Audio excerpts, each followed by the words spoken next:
如果你在聆听时不需要频繁暂停，就能理解大意，那么你的英语积累在日常表达中是完全够用的。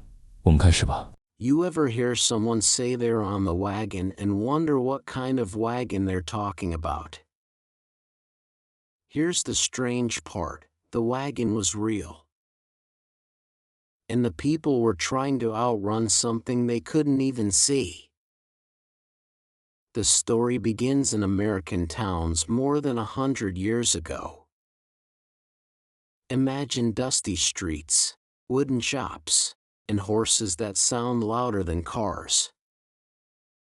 In those days, drinking wasn't a weekend thing. It was an all-day thing. Some folks drank before work, at lunch, after work, and sometimes instead of work. Bars were everywhere. So were problems. Then came a group of people who were tired of seeing families fall apart. They wanted a clean break from alcohol. They believed that if you could stay away from the bar long enough, you could get your life back. So they started big meetings in churches and town halls. People stood up, one by one, and promised to quit drinking. But the way they made that promise was the part that stuck. Outside many towns, there was a water wagon. It carried barrels of clean water to the farms. Whenever someone swore they were done with alcohol, folks said that person was going on the water wagon, meaning they were choosing water instead of whiskey. Pretty soon, the phrase got shorter. People just said, "He's on the wagon." But here's where the story gets interesting. Some folks who made the vow would watch that wagon roll through town. Dust rose behind it. The wheels creaked. And they'd imagine themselves holding on to the back, trying not to fall off when temptation pulled hard. And temptation pulled hard. One old story tells of a man named Sam. He worked long nights at a mill. His best friend was the bottle, or so he thought. When he heard about the townsfolk making their promises, he joined them. He walked outside after the meeting and saw the water wagon rumbling down the road. He said, "That's me now. I'm riding with that thing." For the first time, he felt proud. But the next night, he passed the same old bar. The lights glowed warm. The laughter spilled out. The door stood open like an old friend. Sam stopped walking. His hands shook. He told himself, "I'm on the wagon. Stay on the wagon." And he walked on. For a while, anyway. The thing about change is that it never happens in a straight line. Some nights he stayed strong. Other nights he stood outside the bar so long the cold crept through his shoes. And once, he slipped. Everyone knew it. The next morning they whispered, "Sam fell off the wagon." That's how the second half of the phrase was born. On the wagon meant you were trying to stay sober. Off the wagon meant you had slipped. But Sam's story didn't end there. Not even close. Sam didn't like the sound of people saying he'd fallen off. It felt like the whole town had watched him slip from the back of that wagon and land face first in the dust. For a whole day. He ate at home. He didn't want to see anyone. He didn't want anyone to see him. But the next morning, something unexpected happened. A knock at the door. Sam opened it and found old Mrs. Turner, the woman who ran the water wagon meetings. She was small, thin, and walked with a cane, but her eyes were sharp in a way that made you stand straighter. She said, "Sam, I heard you had a hard night." Sam looked down at his shoes. "Yeah. I guess the wagon threw me." Mrs. Turner tapped her cane once on the floor. "The wagon doesn't throw people. People fall off. But people can climb back on, too." Sam didn't know what to say. No one had put it that simply before. That night, he went back to the meeting. People didn't cheer.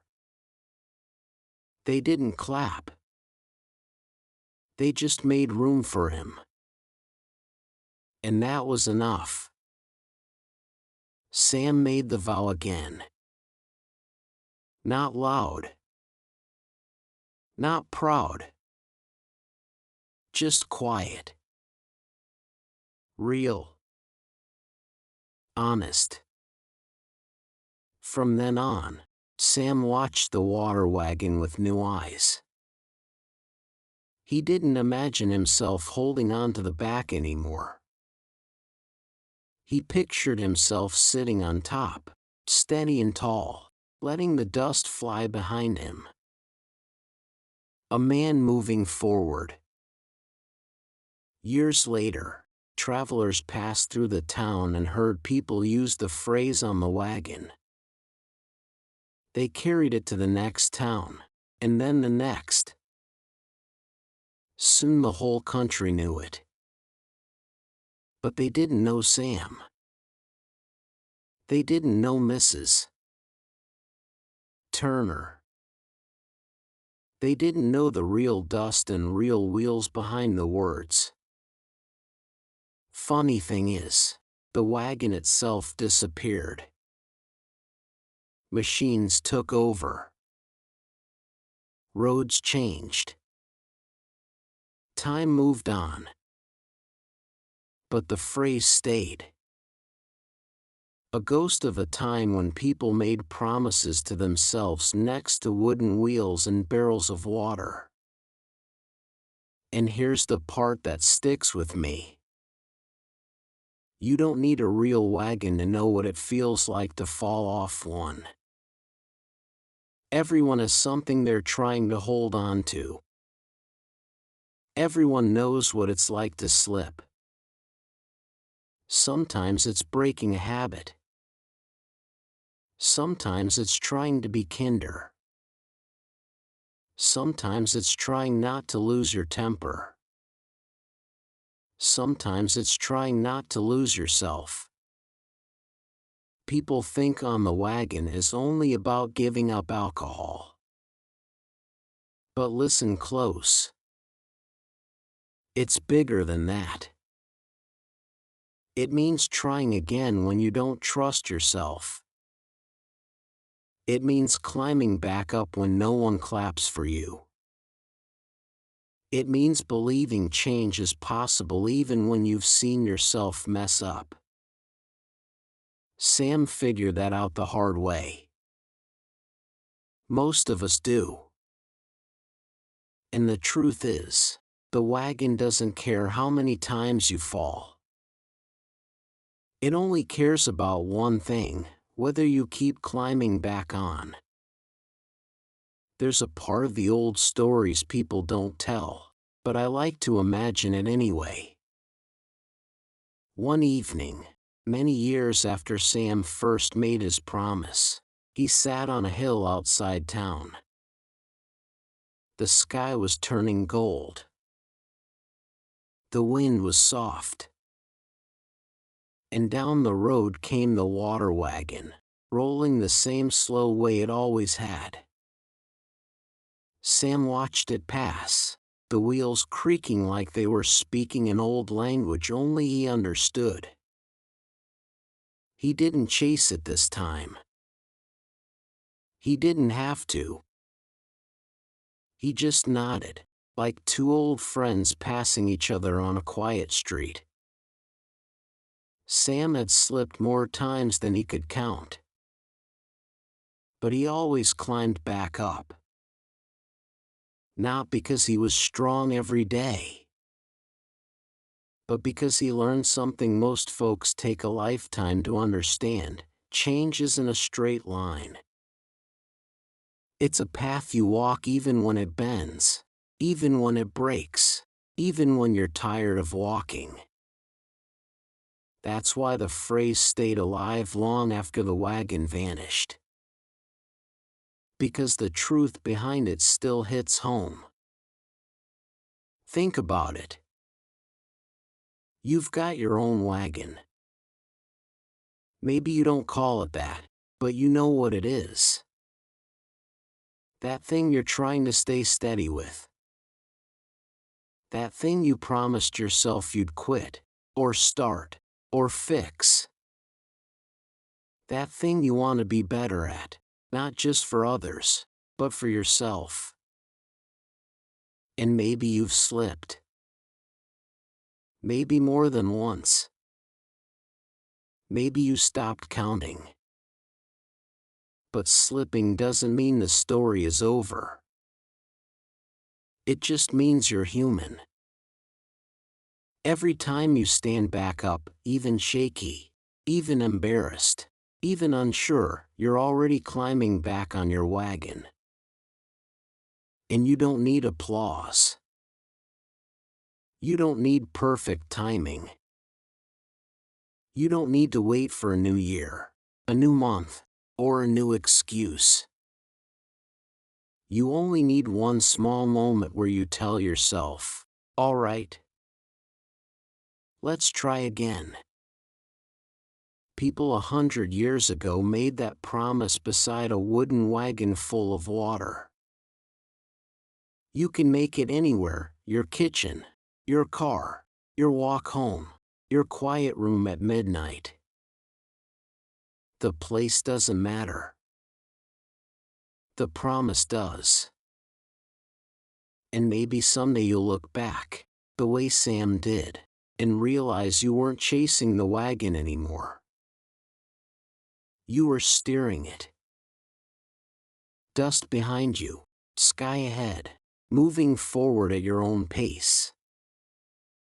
So when you hear someone say they're on the wagon, think of the dirt roads, the wooden wheels, the creaking sound, and the people who kept trying even when trying felt impossible. Think about Sam. Think about yourself. And remember, the wagon always has room for you. No matter how many times you fall. 作为一个母语非英语的人，能把故事听完，你的进步太大了。感谢你收看这个节目。如果你觉得这个节目对你有帮助，请给我一个点赞，或者留下评论，这对我很重要。我们下个视频见。